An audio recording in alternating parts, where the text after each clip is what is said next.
Hello, Andrew. Thanks very much for joining me on the show. It's a pleasure to be here. Thanks for inviting me on. I know you've written a terrific book called The Overthinker's Guide to Life, which we'll get into.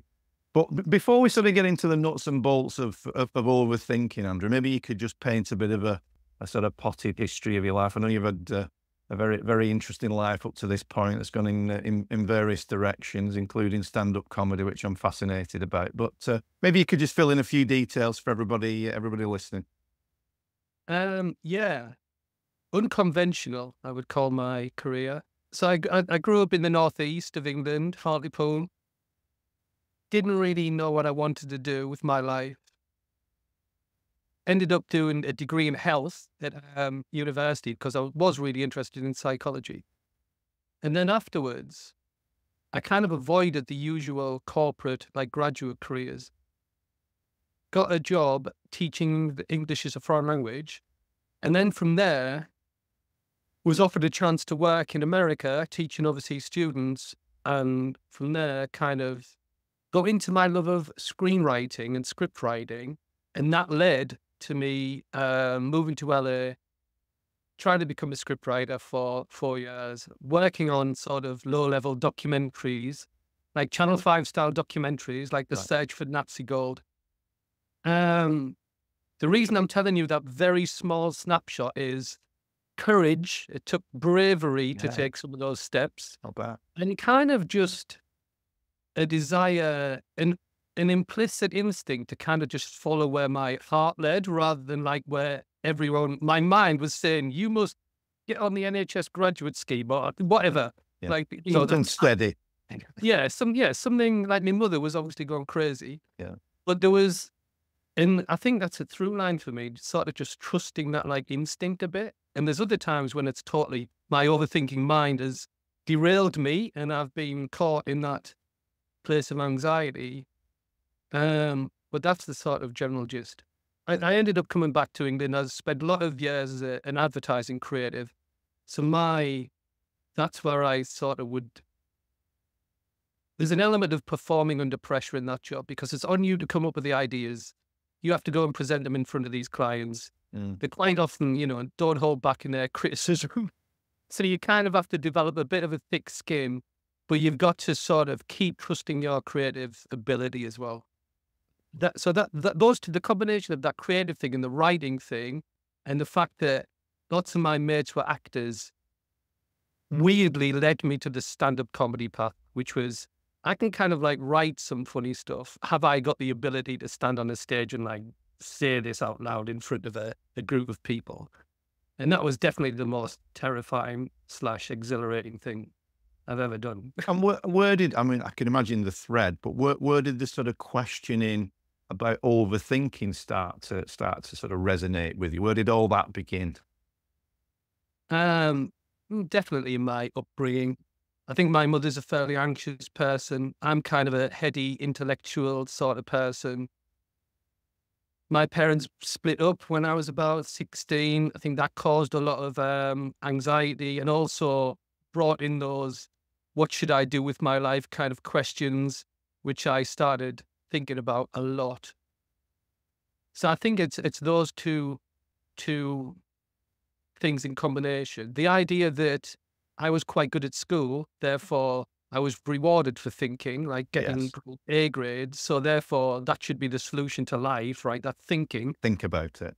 Think about it, exactly. Think about it. Combined with this like sort of anxiety drive to, it doesn't feel right. Therefore, if I keep thinking about it, the anxiety will somehow go away. And you get caught in that loop for many years. And how did you find that manifested when you were in the sort of creative world with the sort of advertising? Was the classic sort of writer's block for a lot of the time? Is that what you experienced? I experienced on a number of levels. Definitely writers. That writer's block's a big term. I would say the most powerful way I experienced it was comparing myself to other people. So like the reason I would be unable to be like, to write the stuff I needed to write mostly was I was thinking that other writer's better than me, or that like client wants me to right in a certain way, or my boss won't approve of this. So I was constantly trying to like second guess other Comparison. people and comparing, like it's a status game and a comparison game. And that was quite debilitating, really. It cost it. I burned out eventually advertising, and that was one of the reasons. It was that like Right. constant sort of stress that comes with that.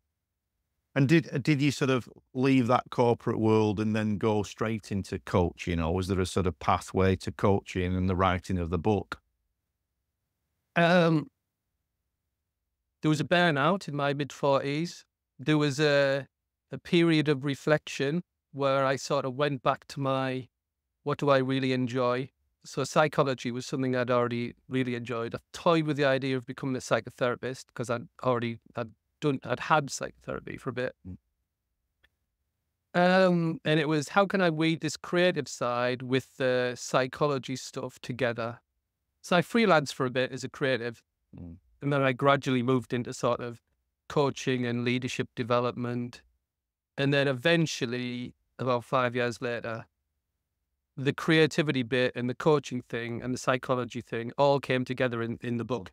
And I'd sort of always known I was going to write a book, I think. I'd had a few sort of attempts, but then it sort of just came out to me. Like it was a very heart-led, instinctual start. Like I just started writing this book, like New Year's, but probably like 2 years ago.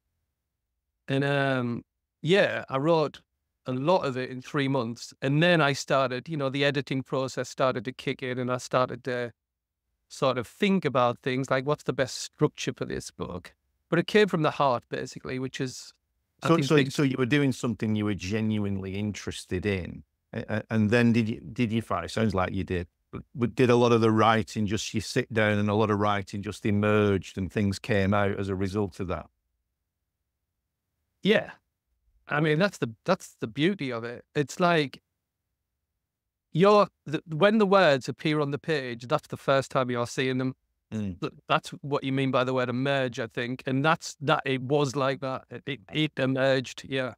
And then sometimes those words would be shit, and sometimes they would be good. But the emerging thing was what was happening. But it sounds a far more pleasurable experience writing that book than what you've just recalled in terms of trying to come up with a creative idea for an advertising agency.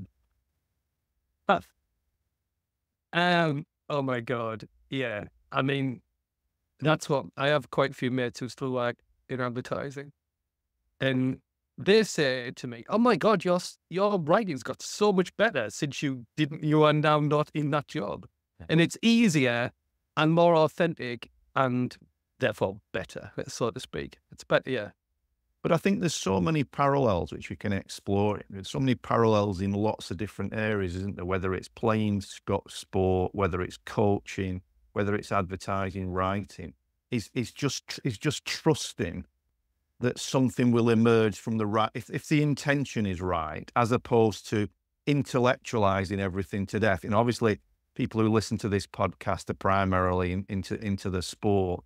And we were talking before we got started about our shared interest in a particular football team who seem to be struggling at the moment, who shall remain nameless. Well, the people who listen to this podcast, they know who I support. But they seem to be the epitome of a football team that's thinking about playing football as opposed to actually playing football. Yeah. Yeah. I don't have any particular expertise in sport. I'm a big fan of sport. I have expertise in the mind and overthinking. I would almost summarize my journey, if you want to use the word journey in quotes, is from like intellectual grind to heart, intuition, which then is supported by the intellect. So in terms of, obviously, sports people need to have a certain level of skill, and you have to practice, and you need to do all the work, right? But then it's about how do you best let yourself go? How do you express yourself? How do you get the best out of yourself when game time comes, whether that's golf or football?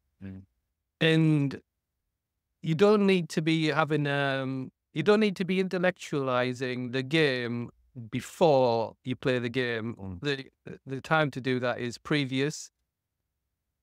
it's a real cliche. You want to be able to go out and express yourself. You want to be like in the zone of where, when you were a kid, played football, you want to be as close to that state as possible, even though there's 60,000 people watching you. That's the aim of the game. So it's how best can you point people in that direction? And I think, well, I don't think I know that what happens in football is similar to golf in the sense that when you're in that place where you're not drowning in intellectual theory or so many do's and don'ts, that you're then able to just pick up what the game is asking you to respond to, the subtle cues that seemingly genius footballers seem to have a little bit more time than others. I think when great golf is played really well, the golfer's really in tune with the golf course and is responding to what the golf course is asking of them. Just looking at the book and getting into sort of some nuts and bolts, for anybody listening to this now who's kind of like, this is me, I'm just in my head all of the time, thinking. What would be how would you sort of guide them through that as a way out of the woods as such? What are some of the practical steps to consider? I think the first step is awareness. And one of the words you just used there is a key awareness pointer. And that's like the word should or the word must. Right. So if you're going out there with, I should do this, I should play in this way, I must get a birdie on this hole, that's a very clear sign that your brain is in overthinking mode. That's you. It's the story of you, like pretending it has more control over the outcome than it does. That goes a bit deeper. But if the mistake we make is we pay attention to that thought, we give it too much energy, we give it too much attention, we think, oh, that must be true then. That thought must be true. And then if we start to, buy into those thoughts, they lead to other thoughts, and that can lead to all kinds of horrible places, catastrophizing, right?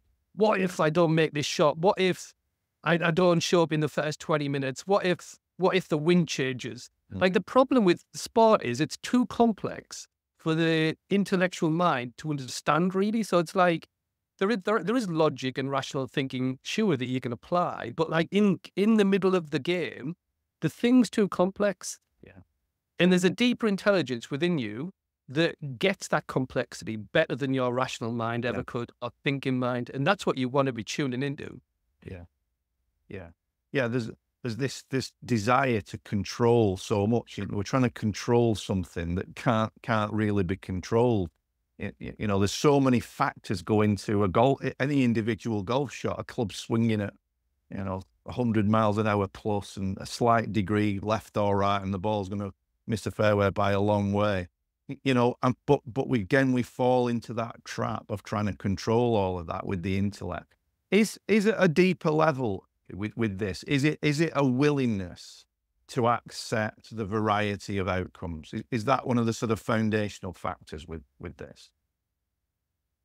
Well, no attachment to the outcome is the ultimate goal here. So it's like, to play the game in the moment and not be attached to the outcome. I'm reminded of like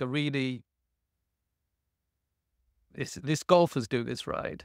And it's just a really stark example of how the overthinking mind works. So like a player hits a drive and like say they slice it or whatever, and then they say literally out loud, go left, like the top end of the ball is like 150 yards in the air. And there's like, obviously that ball is not going to respond to that person saying go left, right? But that's what our mind's doing all the time. You're just not saying it out loud. You've got these like thoughts that you think are going to affect like the outcome, but they have no effect on them. I forgot your question because I'm just thinking of golf and examples. Yeah. No, I think it was just exploring deeper this idea of a willingness to accept outcomes as opposed to trying to control your experience all the time. I think that's where so much source of anxiety comes, not just in golf or football, but in life in general. We're so much wedded to the idea of being able to control our future. And I know there's a part of the brain that's always trying to protect us and predict and all the rest of it. But to see through that illusion and trust, as you said, that innate wisdom that's there actually takes a leap of faith, doesn't it? Yeah.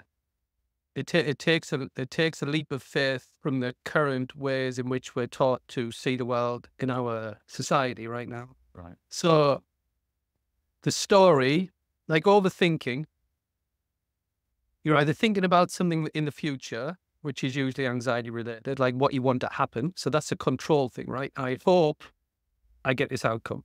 I hope I get a birdie. Or you're ruminating on the past. Why did I do this? Why did I choose that club? Why did I take that shot? Why did I make that pass?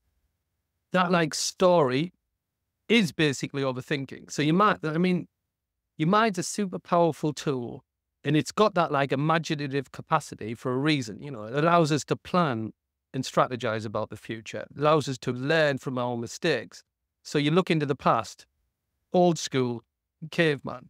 The last time I went to that like water place, there was a saber-toothed tiger there. Therefore, I shouldn't go again or I might die. So there's survival value. And that's what your mind's trying to do all the time. It's trying to keep you safe and allow you to survive. But now you're not going to die in a game of golf. It's like the survival value is higher than it needs to be. Yeah. And it kind of takes you off track because really, I'm getting a bit sort of esoteric. Like that imaginative capacity of your mind is really like a map. So it creates like a 3D model of what the world looks like. We make the mistake of thinking that model is our world, therefore we can control what happens in it. But it's really only ever like a map of the world. And like the reality is, you know, the reality. And that's where your body always is. So, I mean, one of the best ways to overcome this stuff one of the ways is to go into your body. But to even just have a clue that that's what's happening can be insightful, can give you a little glimpse of freedom that there might be other ways to do this. There's a great coach said to me many, many years ago about golf that essentially we're just hitting a piece of rubber around a field. That's essentially what it is that we're doing. What we perceive it to be beyond that is a construct. It's our construct, isn't it? Which the construct appears very real, but there's a tremendous freedom realizing that you have constructed that reality. Yeah. But see the ball, hit the ball, right? That's what and then the construct could be anything. Oh my God, I'm playing my mates. What if I lose? I might lose face. Or there's a crowd here. Now there's a ton of pressure. I've created this identity as a really good golfer. So now there's a ton of, expectation on the line. And that's all of the construct. Yeah. That's unbelievably powerful to see. Yeah. So what does a day look from a practical perspective? What would you sort of describe a day looks like or feels like? What's the experience of a day with a reduction in thinking, a quieter place to let things emerge from? First, let me say that I'm not like, Gandalf. Like solvents.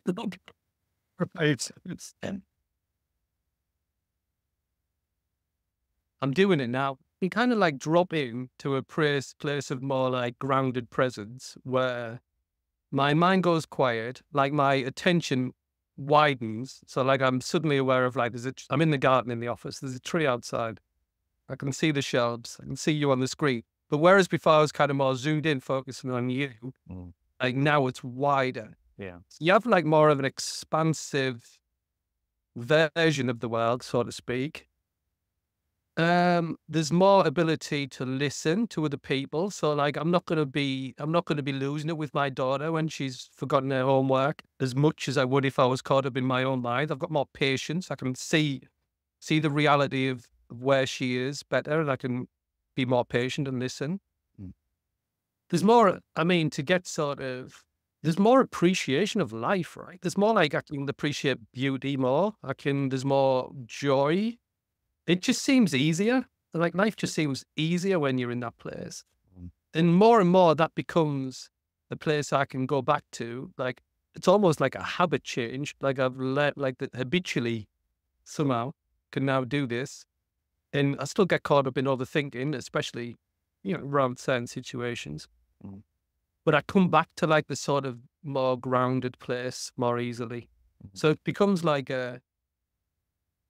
you notice more when you're caught up in your mind rather than you being before I was just totally unaware that I was even caught up in my mind. It was just like my default way of existing in the world. Mhm. So it creates like a sort of a crack of light, a chink of light, and then if you kind of like focus on that light, it gets the light gets more. There's like really good stuff in the light. Mm. It's more peaceful, yeah, that you would never realize unless you look in that direction. And I know you work a lot with in the corporate world. What's your sort of take on goals, dreams, ambitions, targets, all that kind of stuff that we've all grown up with and have the part to play. But where do you stand on all of that? Um, I try in my coaching work. I try and meet people where they are, right? So they're usually locked in some kind of plan, ego-driven plan. Like I'm in this corporate career because I want to get to become the CEO, climb the ladder as much as possible, or I want to earn X amount of money and then I can retire. And then there's loads of other stuff that's going wrong for them. I'm super stressed. Why do I micromanage people? Why do I not get on with this person? Why is my boss so horrible? So there's lots of relationship dynamics. So I'm meeting people where they are, and in a way, I'm encouraging them to drop the plan.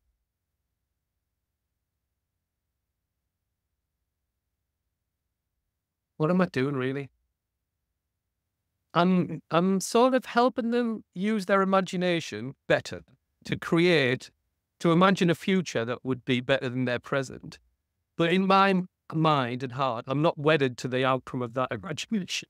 I'm just giving them a sort of different possibility for how their life might look.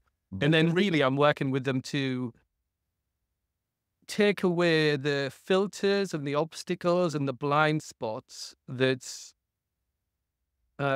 stopping them seeing them that their life could be much better, like right now in this moment. That the kind of thing that they're really thinking they're looking for is available now, but they just can't see that because for loads of understandable reasons, our full cultural business context Mm. is built on the ladder, is built on the linear intellectual thinking, problem solving process. So I guess I'm encouraging people to look in a different direction. And like me back in the day was when I was properly stuck in my head and it was all intellectual, rational problem solving. Wasn't even aware that I had a body, so to speak, apart from, when I went for a run and stuff. Mm.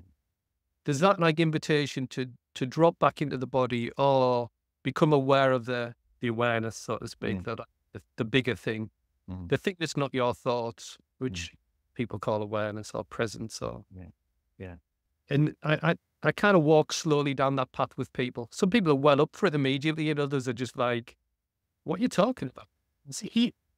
But I think the point that you make is a brilliant one, that we can have all these sort of grandiose theories about how things should be, but ultimately, whoever you're with, it's your duty, I suppose, as a coach, to be with them where they are first, isn't it, as opposed to where you think they should be.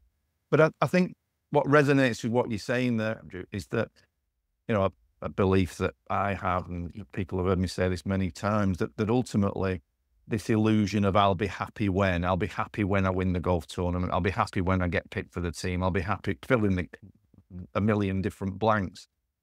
And it's this fine line between setting yourself off in a direction and having a path that you're moving towards, but being really, really engaged, as the cliches as it sounds, really, really engaged with where you are today, and actually finding something of true.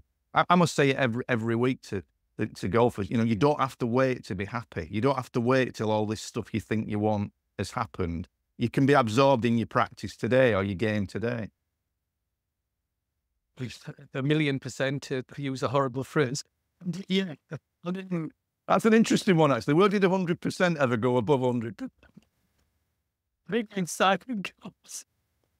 That doesn't make any sense. I'll be happy when is the biggest lie that's ever told by society. Like it's 100% might work on a societal level, but it doesn't work on an individual level. And yes, that doesn't preclude having dreams and ambitions. But as you said, the only happiness is like right now in this moment, because that's the only moment that exists. The only peace that you're going to find is there. If you, ignore that advice and crack on, even if you become a billionaire or win the trophy, you'll still be that exact person like 5 minutes after you've lifted the trophy.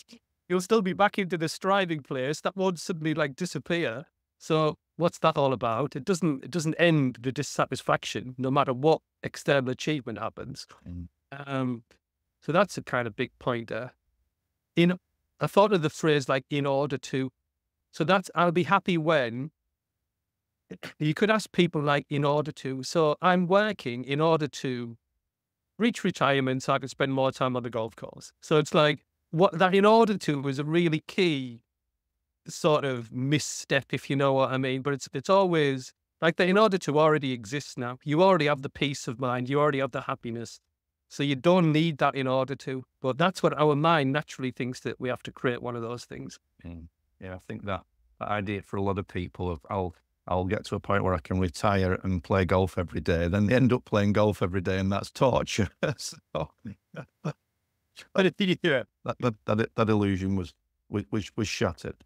In terms of though, being absorbed in what it is that you do, and did you find that with again coming back to the stand-up comedy? Did you find that there were some shows that you did where afterwards you thought, where the hell did that come from? Or that was great timing or whatever. Where there was that kind of inspiration just kicked in. Yeah. And it's kind of, there's an element of unpredictability to it. So obviously I did stand-up comedy for a year. I did like 26 gigs. I got to the semis of like the new comedian of the year thing in Edinburgh. So I wasn't totally shit, even though lots of the gigs were. Yeah. So just to sort of lay out my career. But the deeper insights definitely are the psychological insights I got from putting myself in that position. It was because it's such an edgy thing to do. Yeah. And it was really scary for me to do it. It wasn't something that, came naturally to me. I'm a kind of an introvert. So there was an element of, I had a kind of a script, right? I had some material. Yeah. And sometimes I would go on and say the jokes and some people would laugh, and other times they wouldn't laugh. That depends kind of what mood you're in. Mm. It's a relationship game, right? So it's like all about your relationship with the crowd. So obviously, who was in the crowd? What did you say then? Yeah, it's all about your relationship with the crowd that night, as opposed to not last night or tomorrow night. Oh, God. It's again another cliche, but every audience is a unique entity, isn't it? Yeah, and that's where the aliveness comes from.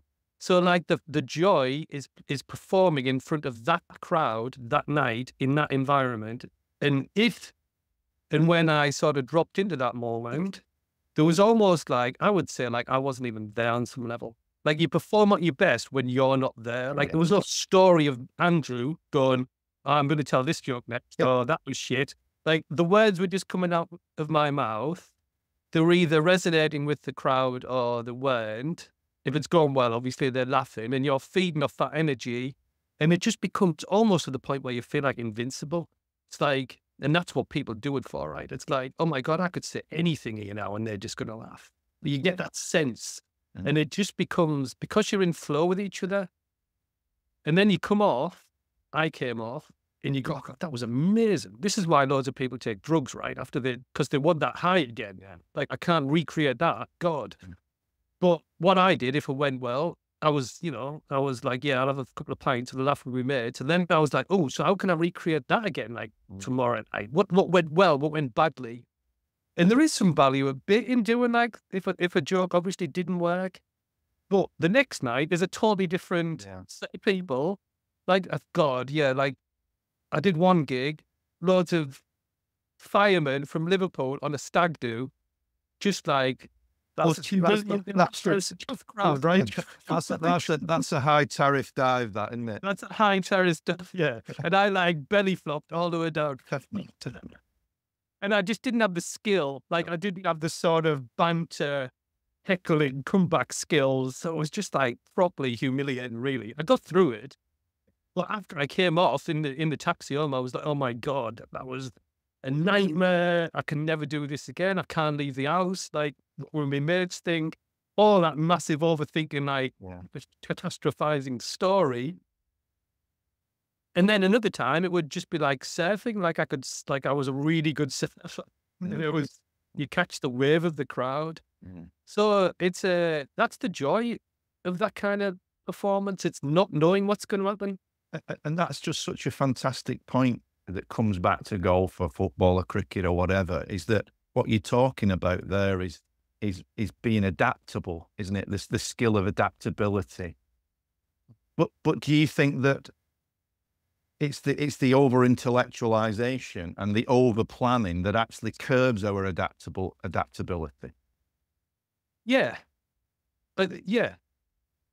Obviously, I mean, to relate that back to stand-up comedy, the intellectualize was me a month before thinking of jokes. And even that wasn't intellectualizing, because obviously the best joke came like, it was a spontaneous, it made me laugh in the moment, right? I was like, oh my God, where's that come from? And I'm up for saying that in front of a crowd because that's like made me laugh. Yeah. So, but then if you think about that too much before you actually on stage, and you think, right, I must stick to the script, right? Yeah. And then you go, right, and you religiously plowed through your script, regardless of the audience response. I mean, that's not going to go well, is it? Right? No. You've got to be totally flexible to how this is vibing.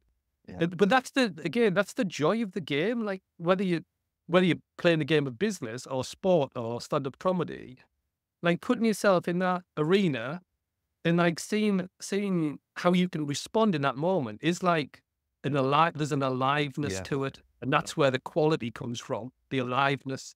Yeah. That makes you, that's where you think, how did I do that? You perform beyond your expectation. And ultimately, I think that's where real, genuine confidence or faith in your capabilities comes from, does it? Not trying to control it totally, but being willing to adapt and being willing to change. You know, obviously within certain parameters. You're not talking about just going completely one direction or another. But I think that willingness to be able to adapt in those situations, I think ultimately that's when you start to believe that no matter what the golf course throws at me, no matter what the audience throws at me, no matter what another team throw at me, I will adapt to it and I'll get through it. I might not win every time. I might not do a great performance every time, but I will adapt. Yeah. So you could say that you're trusting yourself. Yeah. But it's not an intellectual trust. No. It's I don't even know what you're trusting. The whole of your experience, like everything you've got, but there's just an implicit trust that, a minimum, you'll get through this, but maximum that you'll be able to it will bring the best out of you. You open that invitation that like the pressure will bring the best out of you. Like like even just conversations like this, podcasts. Like on some level, your questions are inviting me to bring the best out of me. Like we didn't set up a script before this call. I haven't written down any answers. Before I'm thinking, I don't know anything about golf. What am I talking on this for? But there's a curiosity. Yeah. Oh, maybe what I could say applies to golf. That's a fun thing to explore. I like sport. So you just like trust that invitation and then step into it. Yeah. As you said, you know, when we first communicated about, you know, what do you want to discuss, and I didn't really, well, obviously I wanted to discuss your book and your work, but I didn't know where it was going to go. We'd never met before today. I'd listened to you on another podcast, but again, I find that those are the best conversations. I mean, not just on a podcast, but in life in general, aren't they? Where we don't just create this fixed entity. It's just being willing to just see what, again, using the word, emerges. 100%. And that goes back to what I did love about my advertising career. So it was like, you get like a brief, which is a problem to solve basically for a client. And then old school, there would be me there was a writer and an art director who would, be in charge of the pictures to simplify it. Sure. And we'd just be in a room or go for a walk for, 2 or 3 days, Mm. seeing what emerged. Like, and then we had a question that focused our attention on something, but there was just a really broad canvas for like, what could we do with this? And there's a real, easily could apply to a conversation with a stranger in a pub. It's just like, this is really fun. It's like, we're both learning something, and it's like, there's a connection there, I guess, that you would, if you try and overthink it or engineer it beforehand, the connection's lost. It's a bit false, or it's more rigid, I guess. Yeah.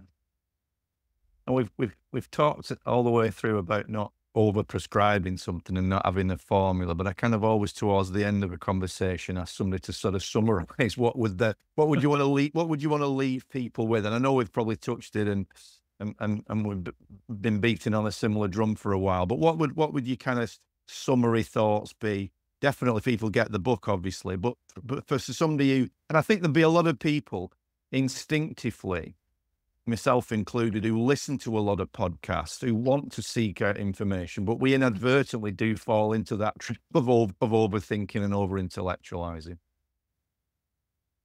Yeah, there's so many different things. Let me tell you a analogy from my book, which people always like. I didn't create this. I heard it on a TED Talk. I always forget the woman's name. Anyway, this is about how to change your relationship to your thoughts. So this is how to get some more freedom from that like overthinking mind. Yeah. And this woman, Anna something, she was doing work with prisoners in America, right? And it was like, so she was working with them on like anxiety mostly. And she has a sort of similar way to looking at this as I do. And in Buddhism, she said, they have this like analogy, don't invite your thoughts to tea. So like, yeah, your thoughts are going to appear. You can't really control what's going to appear in your mind, but like, let them stay in the hallway. Don't bring them into the kitchen or the dining room and let them stay for hours and talk over tea, which is what we tend to do. And this prisoner came up with this random analogy, which is the best ever. He said, so it's like, imagine I'm sitting in my living room and a chicken walks in. If that happened, like I would probably freak out, right? I'm like, what's the chicken doing there? So I'd stand up and that would freak the chicken out, and the chicken would be flying into the windows and into the walls, and that would make me panic more. And that would like, rev us all up, and we'd be super stressed. So what you're saying is, what I should do is, like, I'm sitting in the armchair, the chicken walks in, I just like, don't move, right? I'm just like, a chicken. And then that walks around, it pecks the carpet, it has a nosy behind the chairs. And then eventually it just like walks out. Yeah. And like, that's 100% how to relate to your thinking mind, right? It's just, let them appear. Profoundly brilliant visual, isn't it? About, there's people endlessly dissect consciousness and all the rest of it, but a chicken wandering around your living room. It's absolutely right, isn't it? Because we do, we the thought comes in and we're trying to push it away or change it or do all that kind of stuff, and the chicken's flapping around all over the place. Just let it be, because it's going to get bored. It's going to get bored, isn't it? The chicken's going to go elsewhere at some point. 100%. Don't chase the chicken. That is the advice. But the image has the power, like you said. The visual image of that chicken is like brilliant, I think. That's the next book. It's got to be, Andrew. Don't chase the chicken.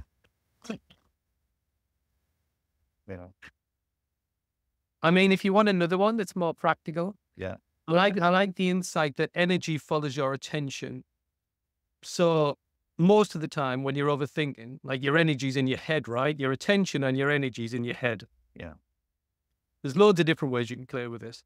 But even something as simple as like putting your attention in the soles of your feet, or where it's like where your feet are meeting the ground, that can quite easily allow your energy to move with that attention into your feet. And that naturally starts to just kind of calm your mind down. I don't really put you in more of a relaxed state.